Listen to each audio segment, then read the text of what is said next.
Hi, and good afternoon, everyone. This is Kristina Kuprina. This is my very first webinar. I thought it would be the best way to reach the largest amount of people in the easiest format. I have muted everyone for the standpoint of the easiest way of me getting information out and also hearing your questions as well. So there is a function on there where you can ask questions, the Q&A. Please don't hesitate to send questions. The reason being is I'm going to cover four topics, today. I really encourage questions because I would like to make this webinar as useful to as many people as possible, given the fact that we're in a rapidly changing situation and there's a lot of participants today. So send questions as they come up. I will address them on your screens. With that being said, for those of you who do not know me, my name is Kristina Kuprina. I'm an economist and the lead portfolio manager at Sequoia Wealth Advisors. I'm here today because we are in a very, again, unusual and rapidly changing situation that has had economic effects, social effects, health effects, and it's the first time that almost everybody attending this webinar today has experienced anything like this. The news makes it very difficult sometimes to get accurate information, and it's a rapidly changing situation as well. So I thought this would be a way is to expand even beyond just economics. What is happening now? What is happening now, and what is likely to happen going forward, as best as I can do based on the information and data that I have. For those of you who don't know me, I get my information from a lot of sources. I've been doing this for 30 years, and modeling things from an economics vantage point is one of my strengths. But there's also more to it than just that. It's the real life human connection to all of this, the social connection to all of this, the bigger picture to all of this. And this is what I wish to address as well today. So with that being said, I have to say the disclaimers that are required by our regulators first, so bear with me for just a moment. And that is, this presentation was created for educational and informational purposes only and is not intended as a reset, tax, legal, or investment advice. If you are seeking investment advice specific to your needs, such advice services must be obtained on your separate from this educational presentation. I am a financial professional with Sequoia, and the operations are through LPL Financial, member of FINRA, SIPC, Sequoia Wealth Advisors and Investment Management, Inc., LPL Financial are separate entities. Okay, with that being said, I have a piece of the regulators. I'm going to start with what happened. Well, many of us know what happened. The news has been full of it over the last few weeks. And specific to the virus itself, I'm only going to touch upon some high points as they have an economic component. The reason being is I'm clearly not qualified to speak on the medical aspects of it. So the parts that I bring into it are only from the standpoint of how they would be beneficial and useful to this. And that is that this is not the first coronavirus that has been out there. This is the newest iteration of it. There have been other ones before, the most recently SARS, which had a significant impact on Asia, throughout Asia. This time has spread much faster. It's highly contagious. It's spread much faster than expected and affected almost every country on the planet at this point in different ways. The economic effects were fairly quick. The initial stages were people not being comfortable going out in large public settings and not being comfortable traveling. So we could see the effects early on in the travel industry and people just pulling back. The next stage was the government restrictions and limitations on people going into work, people gathering in large groups. There was also shutdowns, obviously, as everyone knows now, major sporting events, concerts, and things like that. That led to a tightening up of people spending, obviously, and going about their usual course of work and activities. In the initial stages, it was fear-based. It was a fear of the unknown, fear of what was going on in China, spreading here, fear of becoming seriously ill, fear of dying. The next stage of the economic impacts of it were people not being able to go out, not being able to go to work, not being able to go to restaurants and whatnot. Combined with this is the media and the fear generated from the media. We can all get into a very lengthy conversation of whether that's a good thing or a bad thing, but there was quite a lot of that as well. Combined with the fact that at the height of the decline, the stock market dropped well over 30%. Not only did the stock market drop, the bond market as well. There was no safe haven a couple of weeks ago. That is largely behind us now, and I'll talk a bit more about that in a moment. But I wanted to set the stage a bit for what happened here and why. Again, pretty much everyone knows this now. So with the stock market last week and the bond market, basically what was happening is very rapidly, it was pricing in a recession. Why? 2/3 of our economy is consumers spending money. When you stop consumers from spending money, you shut down the economy. And it was very swift in how quickly all aspects, nearly all aspects of our economy were shut down. And that was so the markets went into free fall. There's also a lot of program trading out there now. So when it goes one direction, it tends to continue to go that one direction because the computers take over. When that began to happen, the second wave of fear was the bond markets. If no revenues are coming in, can corporations, can individuals, because corporations, can municipalities and other entities service their debt? Would they default on this debt? And the fear got so great that even the pretty darn safe and staid municipal bond market also plummeted. Last week, early this week, the Federal Reserve came to the rescue with their third stimulus since the coronavirus started. This was massive. On a high level, they made a decision that we're going to backstop everything. They were going to protect defaults. They were going to make sure there was plenty of cash infusion for the companies and entities that needed it.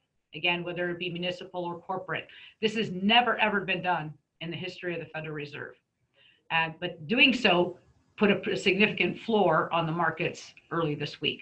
And that was critical. It was critical because that is what we need to run everything in this country, not just the portfolios, not just the stock markets, but everything. Every service we receive, every government worker, every municipality, everything was protected and backstopped essentially by this. I wanted to bring that up because it's hard for me to describe in detail the magnitude of what took place on Sunday with what the Federal Reserve did. I'm going to set that aside for when there's questions later. This being said, the next thing I want to talk a bit about is the stock market as well. Again, pricing in inflation, pricing in recession was the first step. That is now largely behind us because of the extraordinary amount of stimulus that the government has put and has continued to put in place. I'm going to get into that in a little bit more detail in a moment. It has not yet passed. At this point, with a lot of back and forth with the government, it appears that it will pass. It's been passed in the Senate. The president said he will sign it when it gets to his desk. The head of the House, Nancy Pelosi, has made it very clear that they intend to pass it tomorrow. So at this point, it's highly likely. The things that she didn't get done in this one, she's going to put in the next one. And so there's an agreement. This is extraordinarily important because the people on the front lines that are being affected right now is the workers, primarily the workers that lost their jobs in the entertainment industry and in the travel industries. And this started happening last month. We saw that today in the unemployment numbers, skyrocketed. It's primarily the first wave of layoffs of the effects of this. The fact that the unemployment insurance is incredibly robust. And in some cases, the payments can be even greater than what people are making when they were working temporarily to put the backstop the individuals. Beyond this and beyond that, many of the banks have stepped in and many of the governments and municipalities to protect tenants from foreclosures or from eviction for a short while. Again, to make sure people don't lose their homes, lose their place to live, and end up homeless on the streets. These are just some of the very basic and beginning things that have gone through. For the business side of things, small businesses, the extraordinary package for small businesses cannot be stressed enough because that is the engine of our economy, of the small businesses. And I can tell you, because many of them are my clients, they want to keep their people employed. They really want to keep their people employed. For economic reasons, because they see that there will be an end to this, as well as the fact they care deeply about their employees in most, if not all cases, and do want to keep them employed. Their ability to do that immediately by putting the liquidity into the systems that's needed is going to be tremendously helpful. Again, I can go into this at great length, but I'll probably take up the entirety of the time here if I do so. So what I would like to do is say questions that arise on this one, specifically to that or anything else I'm saying, please send the question over and I'll be more than happy to answer it so I can be specific for this. So where we find ourselves now is sort of in a waiting period. The money's coming. It's backstopping a lot of things, but the virus has its own time schedule. It's going to go through its process. And again, I will leave that to the medical professionals. There's a lot of modeling around this, a lot of ideas, a lot of opinions, but how the virus progresses in the United States as well as globally is going to have a lot to say with when people start to spend money again. So it's one step is to know that, hey, I'm not going to lose my house. If I lose my job, I'm going to have money behind me. I'm not going to have to close my business. Help is rapidly on the way. That's a take a breath moment. But to actually turn things around, we have to start to normalize and we have to open up. Part of that will be government decisions, whether it's on a federal level or on a state or local municipality level. Those decisions will be made by the decision makers. When is the right time to open things up and how? And there's a lot of thoughts towards how this is going to go. Some of it is, do we, isolate the most vulnerable and then normalize other parts of the regular life? That's part of it. Other ideas are, do we look at states where there's less of an issue and do things differently than states like New York, for example, where they're still in a very high, rapid rate of growth? These are questions best left to the professionals in this matter, but it will unwind at some point. I want to bring up something that's very intriguing that actually came out of Oxford University just recently. And in their modeling, what they have shown is it's quite possible that this virus has been with us a lot longer than we realized. And I'm not going to get into details. I encourage people to Google or look this up for themselves because it's outside of my area of expertise. But I'll say on a high level, there's increasing, I don't want to use the word consensus, but agreement upon more and more researchers that this may have been with us a lot longer than we thought. And many people have already may be exposed to it, in which case they're immune. They have the antibodies, they're immune to it. And the reason it wasn't known is they weren't testing for it. If you had a flu or a virus in December or January, you went to the doctor, went to the hospital, they say, you don't have the flu, you have a virus, go home and rest. Unless, of course, you had lung issues, then you were hospitalized. But they weren't testing for it back then. And the question is, has this been with us longer than we thought? Is that why our flu season was so significant? The thing is, again, this is a theory. This is a model, it's a theory, nobody knows. But there is a way to test. And the way to test is to test enough of the population to see if they contain the antibodies to know if we'll possibly getting closer to herd immunity. Again, please research and look this up for yourself. This is not my area of expertise, but this may change significantly the trajectory and the way that we handle this. So that being said, I want to bring that up because it is something that's a little different than a lot of the things we're seeing in the news about trying to figure out at what point do we begin to normalize. Do we take a chance of more people becoming sick or dying to get other people back to normal? Another consideration of it is what about the other effects beyond coronavirus that are harming or killing people? And a simple example is how many people are not getting preventative care right now because they're afraid to or cannot go to their doctors? How many people are not going in for regular physicals that would discover something that could harm or kill them? How many people are not getting elective surgery because it's being postponed or eliminated in this environment? And finally, one that's deeply philosophical, and there are many people that can speak to this better than I. How about the people that are suffering from anxiety, depression, mental health issues? We lose 150,000 people a year in the United States because of drugs, alcohol, and suicide. I would imagine in this environment, those numbers will become higher. How long do we continue having people contained in their homes, and what are the effects of doing that? Again, this is a conversation to have with people more qualified than myself, but I think these are considerations, and what they're looking at is determining when we start to get back to normal. All right, I'll step back to the area I know a bit more about, which is the economy. At this point, the markets have priced in almost a worst case scenario, not a worst case scenario. I should say, last week, they were pricing in a worst case scenario because of the amount of extraordinary stimulus that's coming across, okay? Because of the amount that cities, states, and municipalities are putting in place, the markets have found, at least for now, a bottom. And now the buying is beginning to come back in. And there are a lot of opportunities there. People who are invested, this is a sudden shock event. And I can tell you as an economist, there are 3 things that cause the economy of the markets to drop significantly. One is excess in the system, bubbles, excess in the system. You can see them coming well in advance. You can see that in .com a year or two before it became the issue. You can see it in the financial crisis a solid year before it became an issue based on data. The second one is the usual fluctuations in the economy, the seasons. We're in spring, high growth, summer, robust growth, fall, slowing growth, winter, recession. These are natural cycles. They will continue to happen and continue to happen. And you can see them coming well in advance, again, by data. The third one is what we just had. A complete shock event that comes out of nowhere and takes everything down very quickly. 9/11 was an example. It's not a perfect example, as it was a complete shock event that happened. It was totally unexpected, but we were already in a recession when it happened. So it had less of an immediate economic impact, more of a social impact in other areas.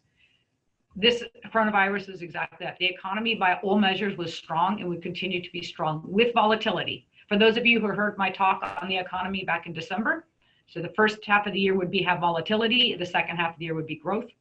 So that's what the data is showing. The data continued to show that up until very late February, there was some signs, but it looked to be modest. And then into March, you could start to see it accelerating.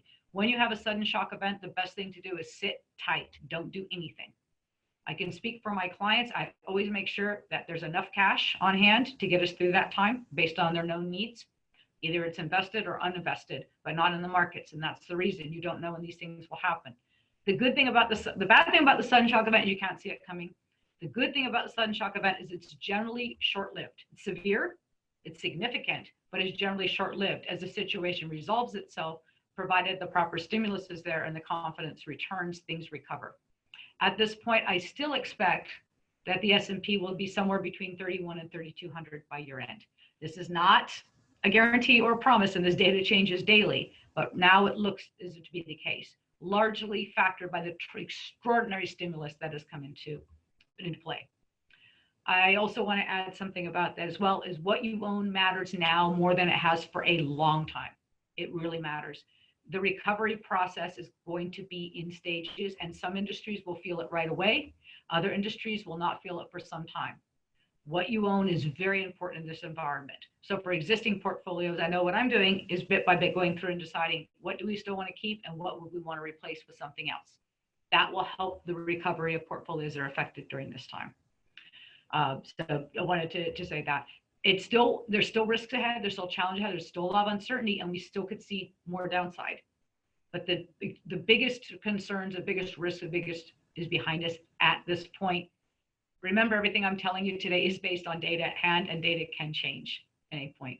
Overall, as this resolves itself, whether the virus itself begins to diminish, or the effects of the virus begin to diminish, whether the healthcare workers or professionals in charge tell us it's time to normalize, it still won't be back to normal right away, almost certainly. Number one, and I've used this example with some of you that may be in the audience today. The example I like to give is, imagine there's a beach. Everybody loves to go to that beach, go for a swim at that beach. Okay. And all of a sudden there's a shark attack. Shark attacks somebody, kills them. And then the lifeguard comes out and closes down the beach. Nobody can get in the water. Even the people that aren't afraid of the sharks, nobody's in the water. It's shut down. When the lifeguards reopen it, because the risk of shark attack is diminished or gone, there will still be the first group of people that will get in the water. Those are the brave. They'll jump in the water because they don't fear the shark, and now they're allowed to. Then increasingly more people will go back in the water, with the most timid being the last. And that's very much how this recovery will look. People will likely be a lot more comfortable going to their local bar and restaurant well before they may get on a plane and do a trip to Europe or to Asia. It's just the nature of risk. And we tend to be more nervous of the thing that just happened more than the things that could still happen, but they're not on the forefront of our minds. So what you own and how this recovery plays out depends on many things that are unknown to us at this time. But we're high probability is things are going to be significantly different by summer than they are today and by year end. That being said, I'm going to look at some of the questions here just for a moment, and please add more because I would like to, after answering questions, end with a little bit of what's more detail, what's likely to happen next. However, it's also important that I answer questions that people have.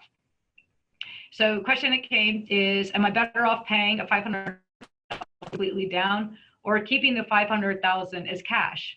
That way, if worst comes to worst, at least I have a place to live. That answer is hard to say across the board because it depends on a lot of factors. Cash and liquidity is king in times of uncertainty. So if you have ample resources to pay off a mortgage and to live off of for a period of time, it might make sense. It may well make sense. But if you're draining all of your cash and liquid resources to pay off the mortgage and more need for cash arises, you would be in a situation to have to borrow against your home again, or worse off, you would have to sell it, and you don't want to do that. So that's a highly individualized question And I strongly advise asking myself or another professional for specific individualized advice on this matter, because there's no one answer fits all in that. Next question here is, how will single owner worker services and retail folks get through this? Typically, no unemployment insurance. A manicurist, house cleaners, shop owners with no employees other than themselves. That's a really good question.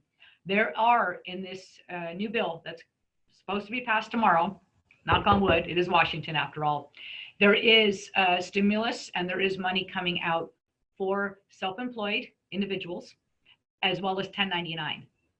Okay, I can't stress that one enough. So your Uber drivers, your 1099 contract workers, your sole proprietors, your case at the manicurist, if they're 1099 or they're self-employed, the stimulus covers just about everyone.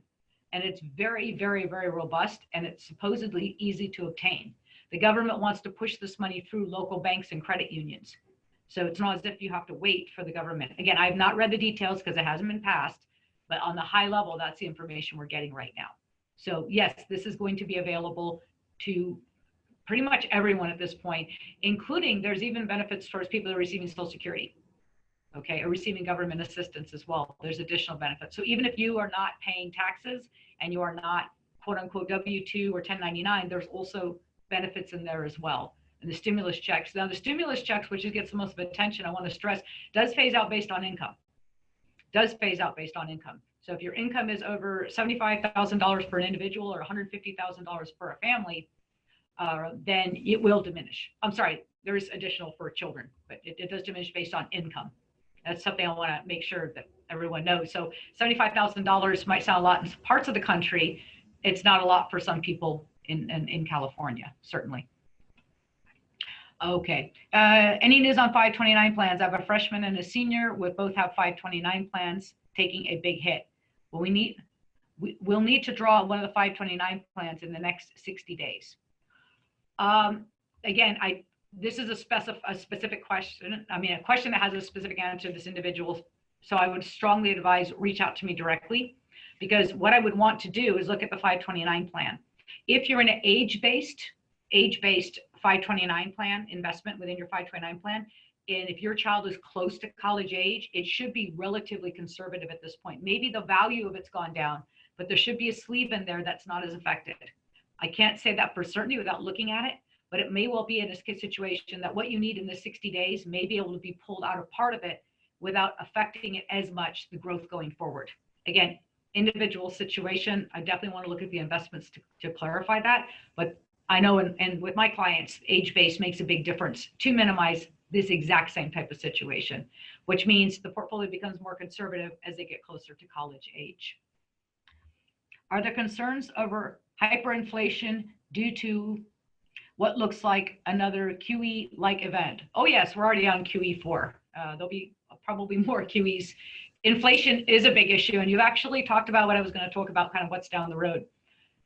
When you pump an extraordinary amount of money into the system, the biggest challenge of the Federal Reserve going forward is that the economy normalizes and starts to gain steam, that they're sucking it out at the right rate. Not so quickly that they drop the economic growth before it can take hold, but not to let it stay on too long to have massive inflation. And that is a big risk, and I can assure you they're watching that very closely. But remember, all this money is not coming from the Federal Reserve. So it could well take extraordinary measures pulling this money back out, because the money is just here to stimulate the economy. The need for it is temporary. It shouldn't be permanent. The permanent is the hospitals taking their chunk of it and preparing themselves if we have another pandemic or another event, a crisis event, they're prepared. There are some things that will be made to long-term investment, but the intention of most of this is to be short-term, as short-term needs. I think many of you have probably seen this, but I want to add something that's somewhat fun. In the back and forth in Washington, I rarely say that I'm proud of our politicians, but I have to say it here. They did put a lot of thought into it this time. There was a lot of lessons learned from the stimulus that took place during the financial crisis, which was necessary, but was done in a sense of urgency, and it wasn't, maybe all of the long-term wasn't thought about it. One of that being is that it's really hard to feel that we have to bail out financial institutions to protect the system, which we really did have to do, and to see that within a short order, even when the debt was still outstanding, that the executives were, for the most part, being paid very well to do their job, and the money was not maybe used in the best ways. This time around, there are restrictions and I want to say clause in it, is in clause. One of which is that none of the people in power, the president, I can't think of the executives, I'm probably using the wrong term for politics, also for the people in Congress and the Senate, any businesses they control cannot give a stimulus money. So it takes away a lot of that, oh, you know, it's going to go to all these special things. And the companies themselves also have limitation restrictions how they use that money. One of which is stock buybacks before it's paid back and things like that. So there's a lot more thought to create an environment of good behavior, get the money to them, get them to quickly. It's not in anybody's interest that all our airlines fail because we'll lose control over that as a nation. It's not in anybody's interest that the hotels and everything fail. We want to help and support these. It's not their fault. It's not the company's bad behavior, nor a traditional company's bad behavior. They deserve to fail, right? A recession, they were supposed to plan for it. If they didn't, then they fail, right? That's the way the markets work. This is not their fault. Not only is the coronavirus or the outbreak not their fault, but it's also the fact that many of them would have been able to survive had the government not shut them down further. And so the stimulus to these companies is essential, as well as the fact they employ a significant number of Americans. But there's a lot of little pieces, and I don't want to take a ton of time on the webinar about that, really show a lot more thought than we've seen previously to things going through Washington. And a bit more bipartisanship, which is also very impressive. Okay, so yes, inflation, hyperinflation is a possibility, is a concern, and we have to watch closely for that. That might be what actually drags us into our official economic cycle recession. It could well be. Stocks and sectors, what would you like to own on the other side of this? I'm technically, from a regulatory component, when I'm giving a webinar to non-clients, not allowed to make investment recommendations. At a high level, companies that are well positioned for the changes that could take place. A lot of that's already priced in right now. I want to say that. And I'm going to give an example. I'm doing a webinar instead of a public event. People are working on Zoom instead of going into the office or having meetings. A lot of this some of this will go away as we normalize, but a lot of companies are going to look at, hey, that actually was really effective. Maybe we can have more people working remotely so they can afford to live in an area and still be an active member of our team. So there may be less need for big office spaces. There may be more employees working from home. There's going to be some structural changes, I think, that are going to be more long-term. There could be less companies sending people to business meetings overseas or across the country, maybe more Zoom calls and things like that. It's too soon to tell how much of this sticks. I'm going to use 9/11 as an example, right?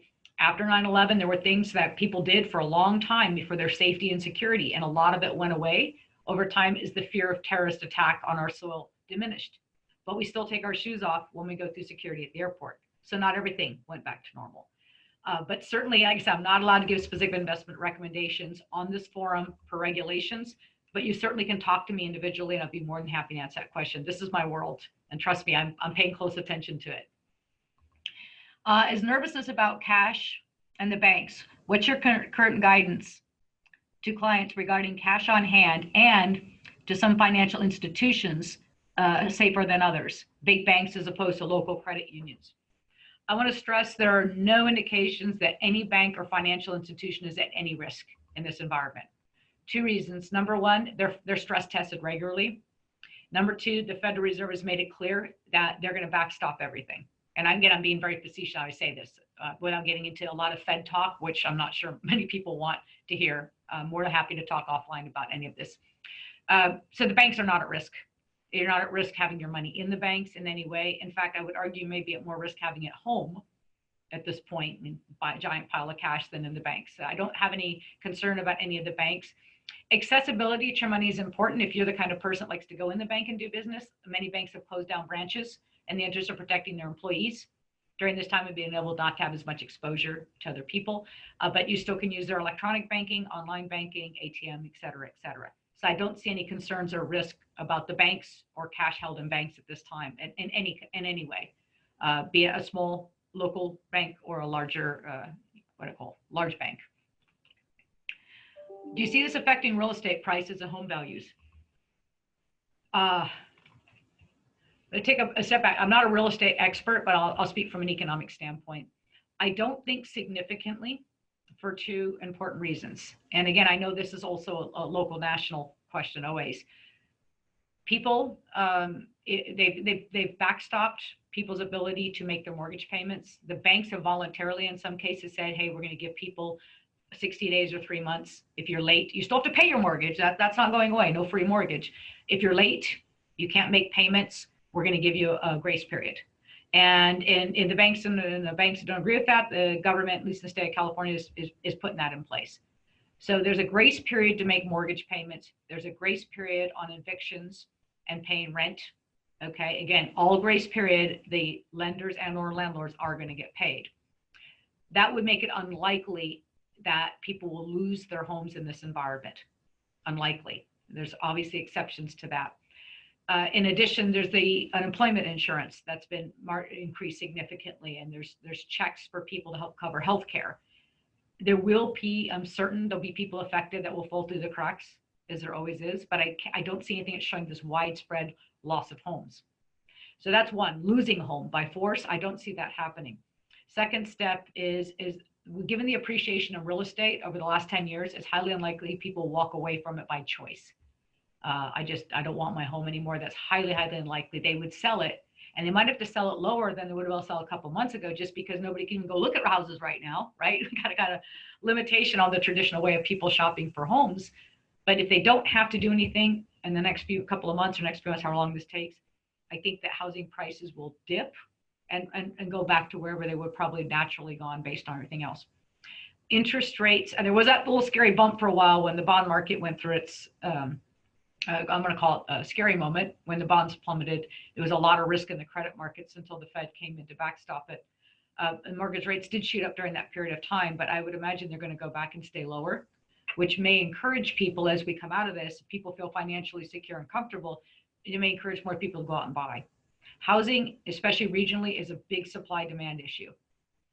Big supply-demand issue. I'm actually sitting in a Aptos office today, and people's desire to live by the ocean is not going to change. If anything, they probably want to spend more time by the ocean right now because at least you're out in nature.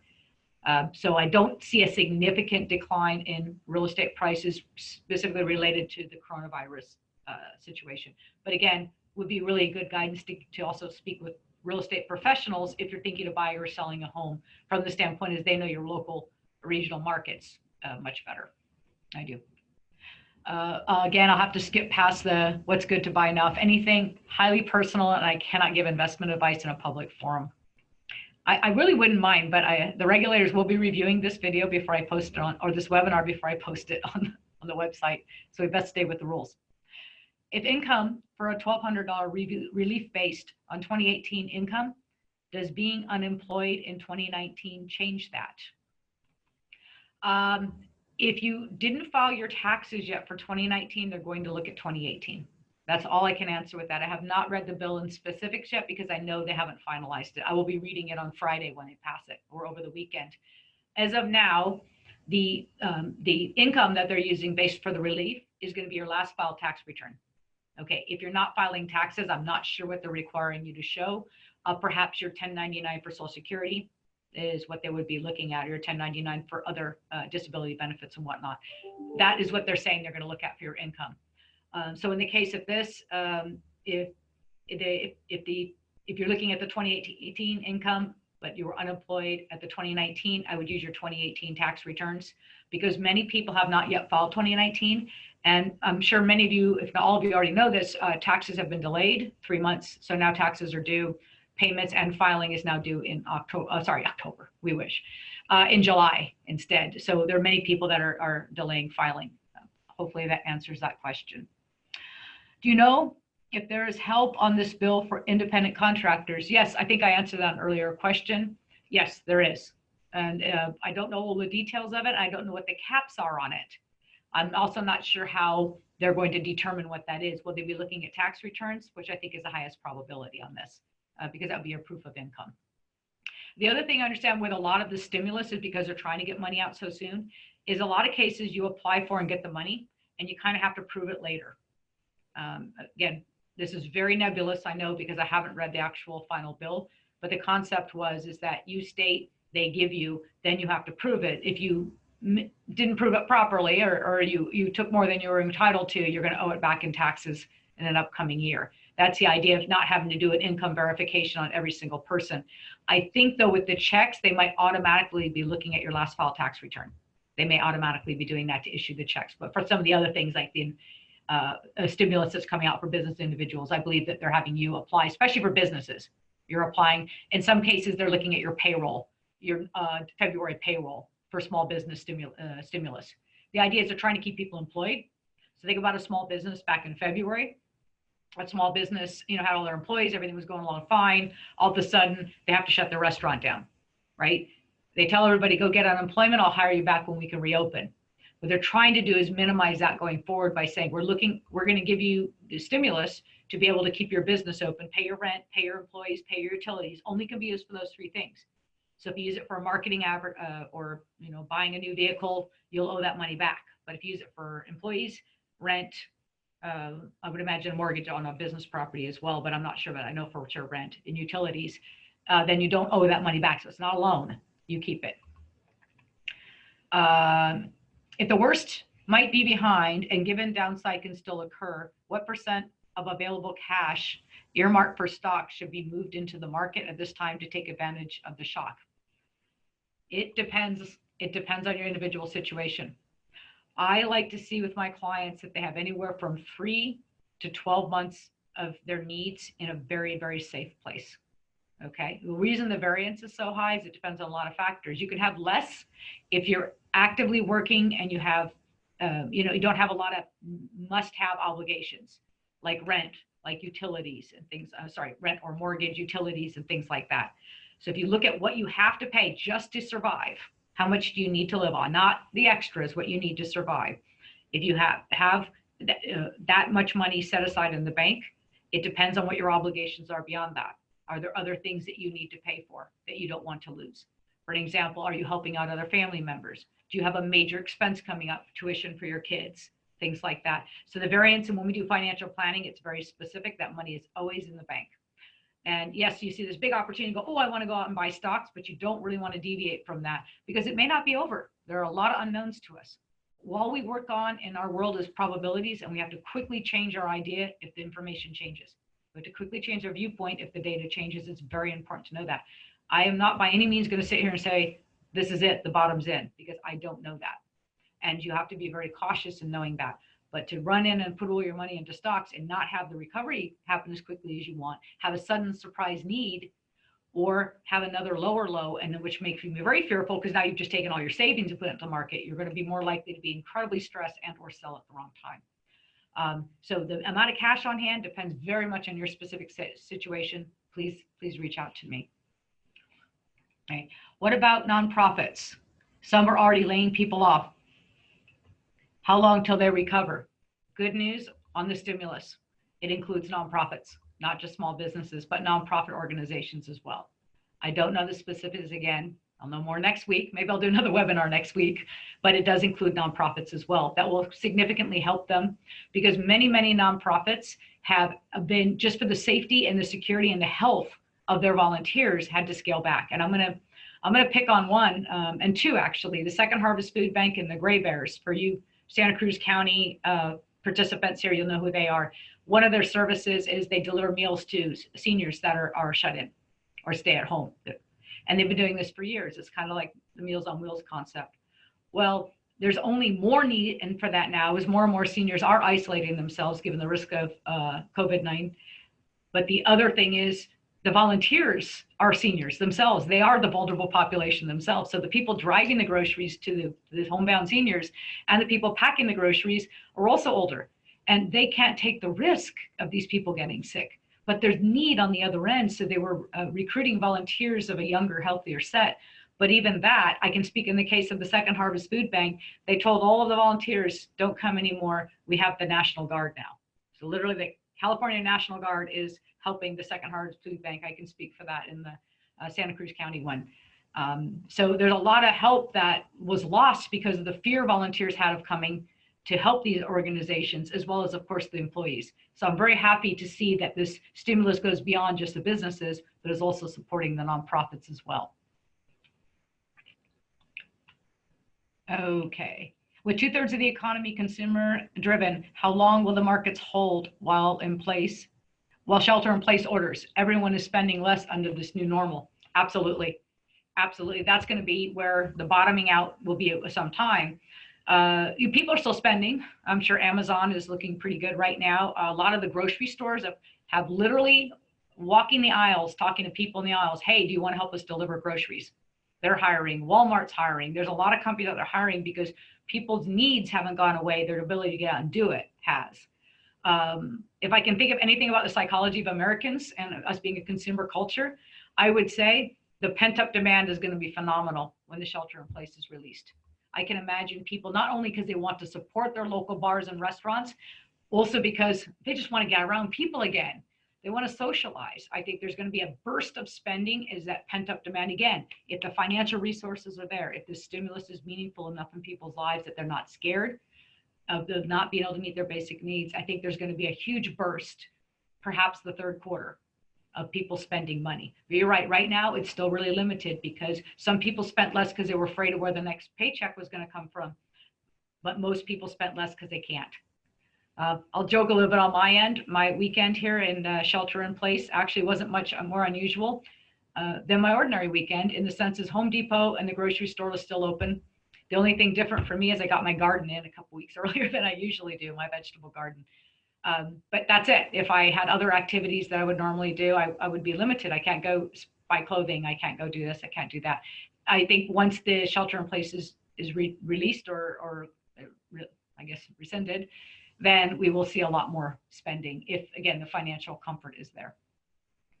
If there's a mortgage pause in California for 90 days, does this mean I owe my mortgage 3 times at the end of the pause? I don't know how the payments at the end of the pause are taking place. I'm not sure because we have the federal, which is the big federal programs that they're doing. We have the local state, and then we have also the local. So there's kind of a hodgepodge of everybody kind of plugging into this. I'm not sure how it's going to shake out. I do know in the city of Santa Cruz, I believe what they were talking about is around mortgages and rents being, you have this pause, the grace period, but then you would owe it back by December. So there was a kind of a period to pay it back. But again, I'm speaking for rents in Santa Cruz County is no way going to cover all of this. But it was something along those lines. It wasn't like you had to have all 3 months right away. You had until the end of the year, but you still had to make good on it. So perhaps these have something similar, but I'm not familiar with the technicalities of that. Hopefully it'll be an easy thing to look up. I think I answered the real estate question. How would we pay for this incredible stimulus initiated by the Fed and or Congress? How in the world do we pay for it? This is the great question. The advantage of being the economic superpower, which currently the United States is, and being a sovereign nation that, has its own currency and being the world's reserve currency, is at this point, we've yet to be limited on the amount of money we can, I'm going to put in quotes here, print or produce. The reason being that is, and this has been shown right now what's happening to the dollar. We are the strong reserve currency. That's where all the money's flowing in this great time of uncertainty around the world. The dollar maintains its strength. Everything has to go down before the dollar does, and it gives us a tremendous amount of freedom, especially in these times, to be able to do these programs. The one thing I want to stress is there wasn't as much money printing at this standpoint, more adding to our debt levels. Our debt levels are going to be extraordinary after this is done. The good news is even though the stimulus plan is 2.2, I think we're at now, and again, there's more coming, $1 trillion, it's not all going to just go onto our deficit. A lot of this money is going to be repaid. In fact, a lot of the big chunks of this money is expected to be repaid. So it's not going to be that much, but it definitely is going to add to our deficit, and it's going to be an issue. And some of you have heard me talk about this before. In the not too distant future, our debt levels are going to be a big problem. Are going to be a big problem for this nation. I'm not saying we won't work it out, we won't figure it out. And this is a conversation for a whole nother webinar because there are ways we can solve for it. But I do see our monetary systems either being fundamentally restructured, or we're going to go through a time of pretty significant hardship as we're just unable to continue to print enough money or take on enough deficit to meet the needs of our people and of all the programs and things the government wishes to do. Again, conversation for another webinar because that in itself would take up the whole thing. So I think at this point, that's all the questions that people have sent across. Oh, no, I'm sorry. There's some more coming. BOA is evaluating a month-to-month mortgage deferment, which is tacked onto the end of the loan length. You accrue interest in the meantime. Yes, that's what the banks are doing. The banks have come up with their own plans, and then the government, state or federally is, actually I should say federally just talking, state level is also coming up with their plan. So I'm not quite sure what's going to supersede which. If the banks is not as generous as the state may be able to step in and change it. I feel it's somewhat of a moving target at this point. Fortunate thing is we're going to have this first month here, which is the first month people may struggle, is going to be the month of April for paying. And I think there's going to be a lot more clarity on that. Final one, what's the second possibility of a second wave in the fall? Would another stimulus package be needed? Can the government afford that? Other impacts of potential second wave. I'm assuming this is the virus itself. I'm not a healthcare expert, a medical expert. So I'm only going to say what I've been able to glean and learn from people that are far smarter than me. Thankfully, I have a lot of really good resources and really good contacts of highly knowledgeable people I can talk to. At this point, from what they know, and again, this is a new virus, if you've been exposed to it, you are immune. This is the best, based on all their research. So a second wave would be more probable. Again, this is not my words. This is what I'm told by professionals. Okay, so I want to stress that. I don't want to think I'm going outside my bounds here. So if you've gotten it, you're unlikely to, you're immune to it. This version, if it doesn't mutate and become something else, you're immune to it. So a second wave would be more likely if we significantly curtailed the amount of cases. We didn't get a herd immunity of some type. We got really lax and it came back again, and we basically are just prolonging it. We're not really making it worse, but we're prolonging it. So the second wave would be we slowed it down and we almost stopped it, and then we let it go and it came back again. It's certainly possible. I'm not an expert in these things. I trust that the people who are far more knowledgeable are going to make these decisions. As I mentioned earlier about the Oxford study, I'm really truly hoping that they put a lot of focus on testing people for the antibodies. Testing healthy people or just the general population for the antibodies. It's a relatively simple thing to do. And to see how many people may simply just be immune to it, in which case perhaps they normalize more quickly with people who are immune, or make this one theorized to be immune. Again, that's what they're saying. And maybe that's how they do it, and then protect the most vulnerable for a longer period of time. There may be some stages that we do that can affect the risk of the second wave. But right now, I would say there's another one, which is what do we do next year when the next version of this or other viruses come out? I think that's a bigger thing. Can the Fed continue to stimulate? It all depends on how strong the economy is now. The economy was very strong before this happened, which gave a lot more leeway than we would have had this happened in 2009. Actually, interesting, 2009 is when SARS was going on. Even though it's at that stage, it was still far more deaths and far more cases than we currently have coronavirus. It didn't have the same contagion factor and the same shutdown of our economy. But if we had attacked SARS in the same way we attacked coronavirus, we simply wouldn't be able to do that. We wouldn't have had the resources as a nation. The fact the economy was strong is giving us a lot more power. I would want to add to it, our ability to do it also depend on if we overstimulate. That's something I want to bring up, because there's a lot of politicians out there and on both parties that would want to get a lot of other things done in the meantime, and they're adding it to it. So if we overstimulate, if we start just saying, oh, while we're at it, let's add this, and we're getting further and further away from what's absolutely essential, we're driving up the deficit. We're going to give more room, more, I guess, dry powder, for lack of a better term, to run it up if we need to, if we have another outbreak. So again, that's as far as I'm comfortable speaking on the possibly of an outbreak, because I don't know. From a financial standpoint, it depends how much we put in the system and how well the rest of the world accepts our debt levels, because they're the ones buying our treasuries. And I'm sure the Fed's going to very carefully watch that action, because they wouldn't go further than they know that they can maintain and manage. And thankfully, they're neutral, so they're not partisan or connected to any of the political parties, and they don't have an agenda. Their agenda is to support and maintain our economic. Okay, because we're getting into our time. Any comment about high yield investing? Really simple one. The higher the yield, the higher the risk. Sometimes, high yield gets hit because there's a fear. That's what happened in the last couple of weeks. Not all companies will be able to maintain their payments.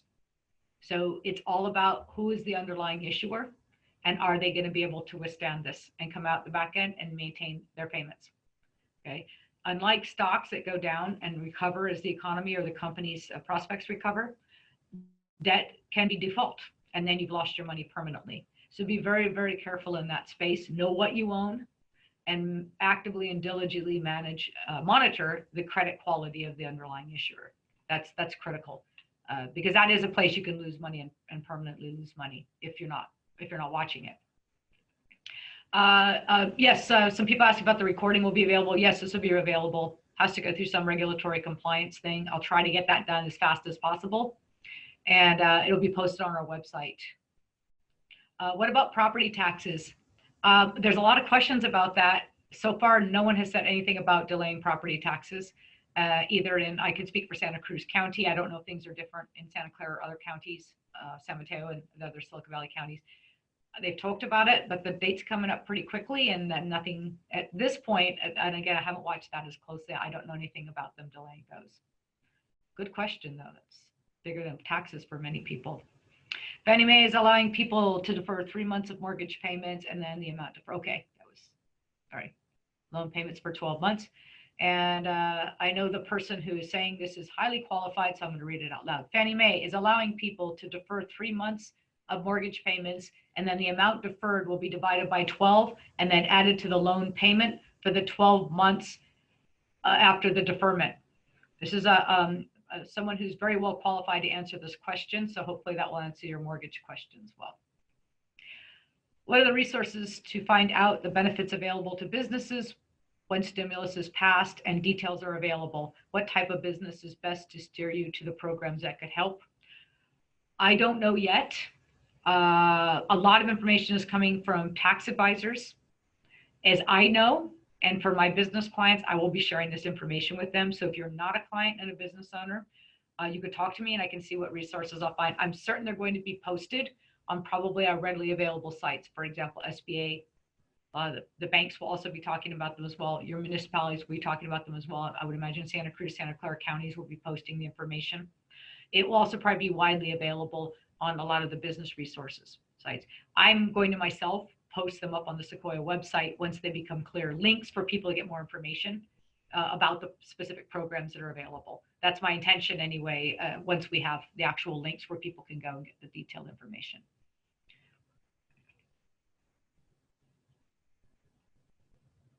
Do you expect another drop in the market similar to the previous lows, or is a base beginning? I think I touched upon that earlier, so I'm going to skip past that question. And then someone clarified. That's perfect. Thank you very much for your, I'm not using names here because of confidentiality, but thank you very much for this. We received a letter in Santa Clara County that there's no extension on the due date of property taxes. So there you go. Thank you for everyone answering the questions I couldn't. This is a great way of sharing information and data, and now it's been recorded. So we're coming up on the hour. I want to be sure to close out with something really important, which is for every one of us, this has been trying, difficult, and uncertain times to some degree or another. And as I talk to many people over the last couple of weeks, so much fear around the uncertainty, so much concern about the what ifs. And none of us have ever been through anything like this. And one thing I want to share is something that was actually shared by one of my clients. And I think it's a very valuable thing.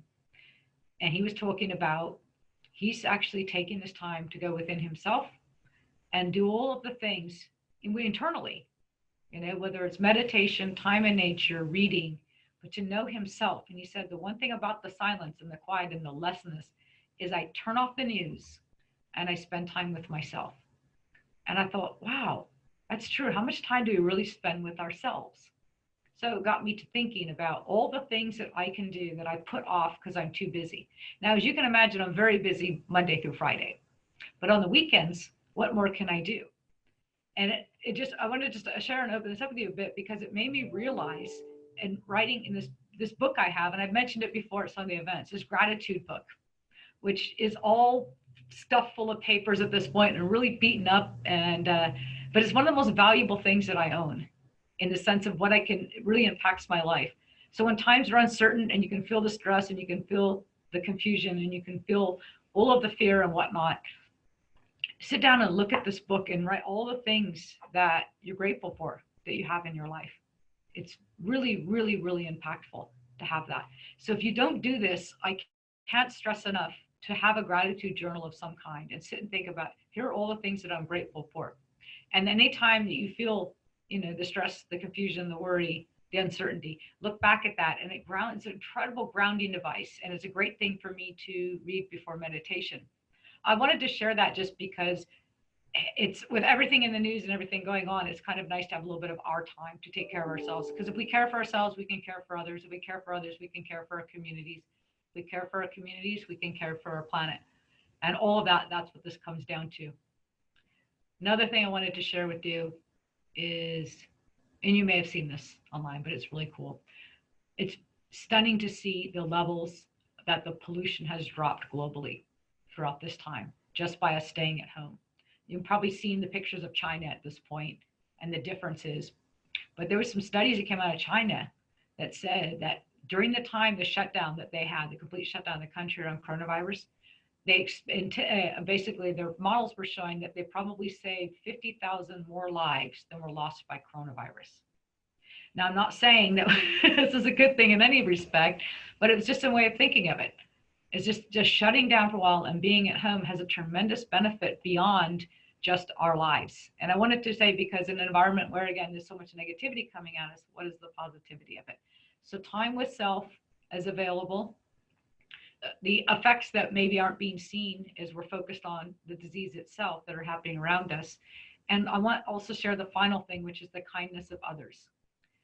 I have been to the stores and I have been out on the weekends, and I have seen tremendous amount of kindness, keeping the 6 foot distance, but tremendous amount of kindness with my own eyes. So if I'm seeing it in the minimal amount of time I've been out of my home, the kindness of others, it's got to be really big right now, which is people helping other people.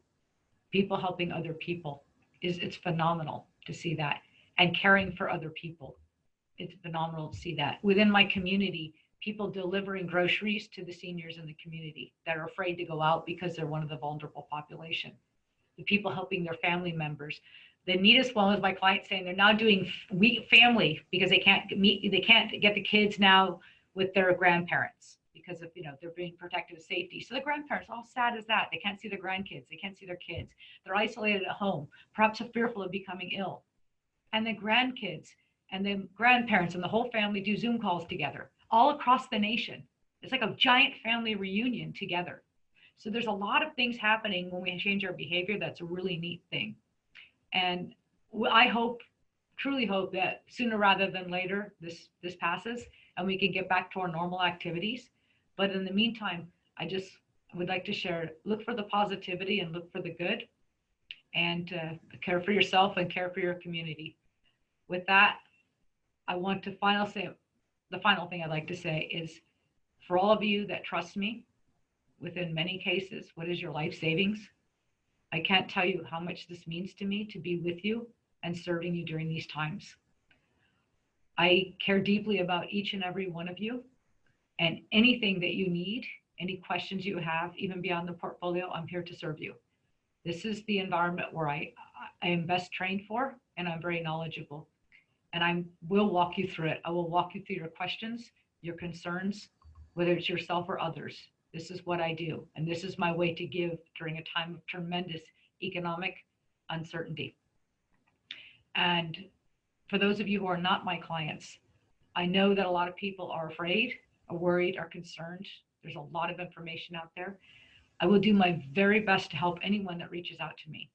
You do not have to hire me or use my services. I will at least get you in the right direction, because I would not want anyone to make mistakes in this period that could not be undone, or to make decisions in isolation of good advice. Because second to your health is your financial security, so you can care for yourself and others. With that, I thank all of you very much for coming to this webinar today. This is my first one. And if you find it valuable, please let me know, because I would like to do this more often if people are interested. Okay, have a good afternoon, everyone. Bye-bye.